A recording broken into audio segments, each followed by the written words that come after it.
The Toyota Yaris was once one of the cheapest cars in the world. That's a thing of the past. The current generation was released in 2020 and generated a lot of hype as it came at a significant premium compared to its aging predecessor. For the first time, even the base Yaris had a sticker that didn't start with the number 1.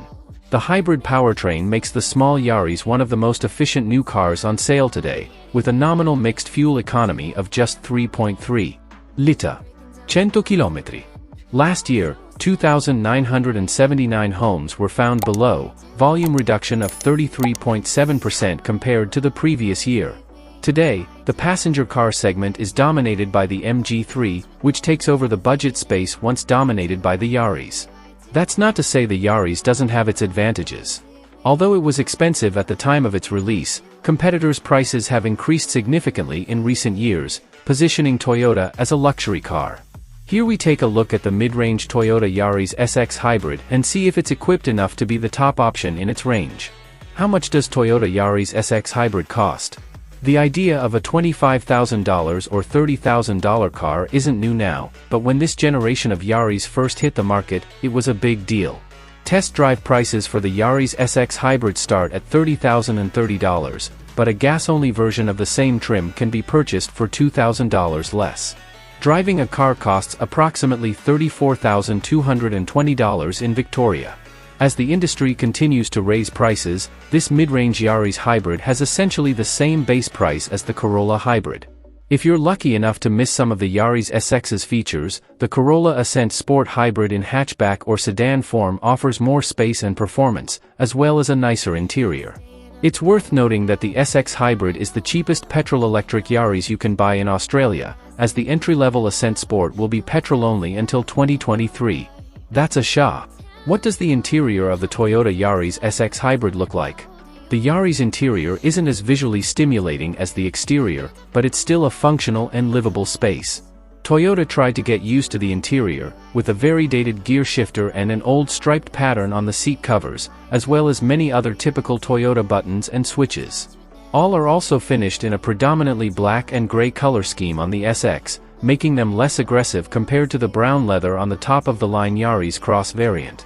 The partially digital instrument panel and high-mounted touchscreen bring the Yaris into the digital age compared to its predecessors, but in typical Toyota style, the Yaris has elements of its historic youth, while being simple enough to appeal to a more mature audience. Large. To him. If you normally travel alone, the Yaris offers enough space for you and a passenger on board. The high roofline and spacious front greenhouse create an airy cabin, and the seats themselves are very comfortable. All touchpoints feel very good for the segment, with a nice leather-wrapped steering wheel and large gear and handbrake levers, but none feel as luxurious as the Volkswagen Polo. The dashboard is soft to the touch, but even the door inserts are a mix of hard plastic and materials that seem to belong to cheap liners. This bit when the premium prime price is considered as much as possible.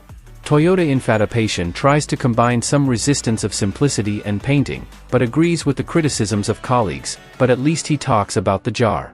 It has a 7.0-inch touchscreen that offers all the features, except Toyota connected services, including satellite navigation, Apple CarPlay, and Android Auto via cable and DAB radio. Admittedly, the graphics are a little dated, load times are slow, and the display quality isn't top-notch, but it should do just fine for younger and older buyers alike. During our week-long test, everything worked fine, except for the occasional lag in load times. Everything ran smoothly. Considering it's a light hatch, I wasn't expecting limo-level rear passenger space. That said, the Yaris can't match the Kia Rio and Volkswagen Polo in the second row of seats. Headroom is good, but knee-room behind rear passengers, especially tall drivers, is a bit tight.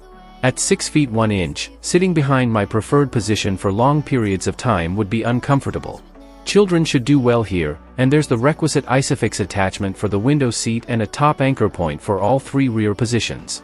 There's also a bottle holder on the door, but that's about it. The Yaris boot capacity is 270 liters, which is larger than most Corolla hatch variants, but larger than most competitors in its segment. The fact that the similar Yaris Cross has a much larger 390 liters despite sharing similar platform dimensions impresses me and makes it a crossover choice. You'll rarely hear that. What's under the hood? The Yaris Hybrid is powered by a 1.5-liter PME, since you'll need the base hybrid, which costs about $26,500.